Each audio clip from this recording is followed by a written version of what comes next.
Good morning, everybody, and this is your DAX setups for today. So pretty much nothing went on yesterday as expected. There's one level. I just want to get, where's our next level? Kind of here. So we'll look at what happened yesterday on the lower time frames, but that is our zone. And then the important thing to add here is these two levels to the upside. And you can see what I'm doing. I'm just picking up the fractals, and those are my levels. And obviously this pin bar, which is also an important level. And I'll explain why now. So we're in amongst the moving averages. There's nothing really about that. We are sideways.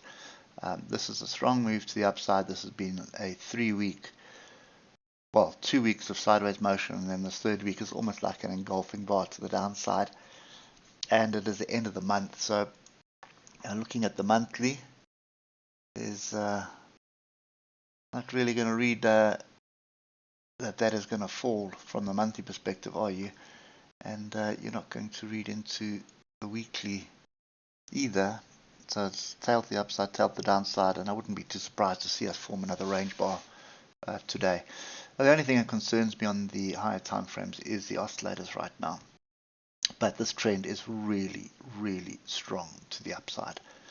We are due for a pullback. There's no doubt about that, and or a big range, some sort of consolidation or a pullback. But I don't know if that's what's on the cards at the moment. That's what we are battling with right now. So if we just look at the 3 hour, no real diversions, but there was a flag here which is broken, and it does look like it's retested. So if I do that, there's the flag.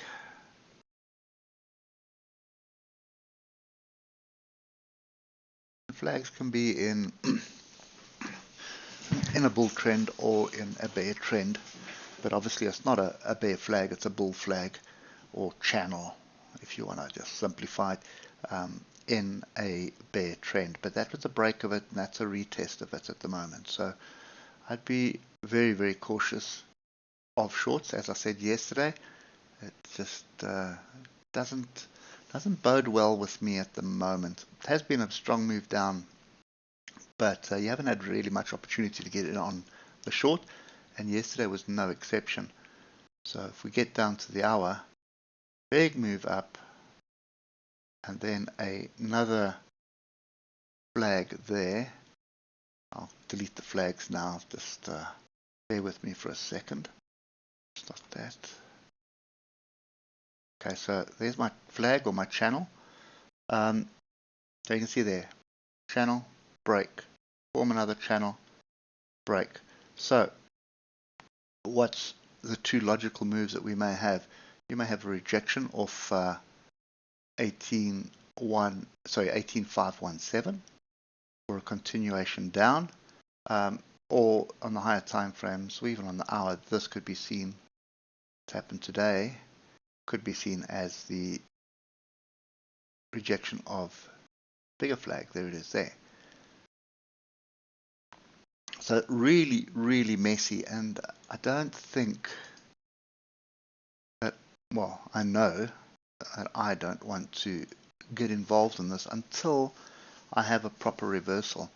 So you can see this was started off with a move down, and then we got above the faster moving averages. As soon as we got to the 150, then we started getting edgy, and if you look left, you can see how the 150 lines up with the support to the left.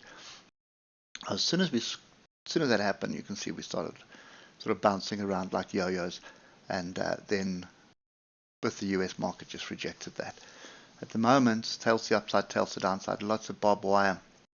I'd want to see us regain yesterday's highs before even considering a move to the upside.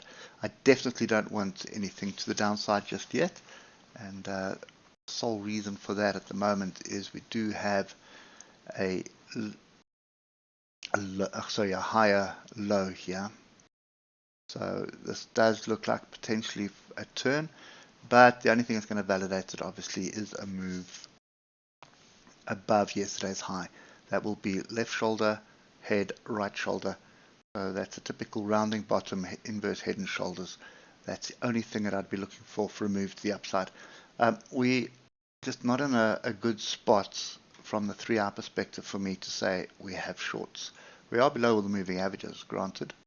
But looking at my oscillators, I would want to see a rejection probably in this 1860 600 area for me to even consider that. But it is the end of the month, and I'd be very wary of what's going on, because you're going to find, I'm going to get the weekly here. Actually, we don't need the weekly, we can do it on the 8-hour. So what you're going to find is, although it's far away, is the previous high of last week would obviously be a magnet, but also the previous low, which is right in this area where we are. So yeah, the bulls are going to want to close above it, the bears are going to want to reject it and put another move to the downside in. But looking at the oscillators, looking left, looking at where the support is, I'm reluctant to go with either the bulls or the bears, to be honest. So I am sitting quietly. We will pick this up on Monday, new week, new month, and see what happens from there. But at the moment, I'm not entirely convinced that this big bearish engulfing bar on the weekly is going to hold up. I don't believe it. I think it's going to end up as a range bar today. Anyway, hope it helps, and we'll catch up with you on Monday morning. Cheers for now.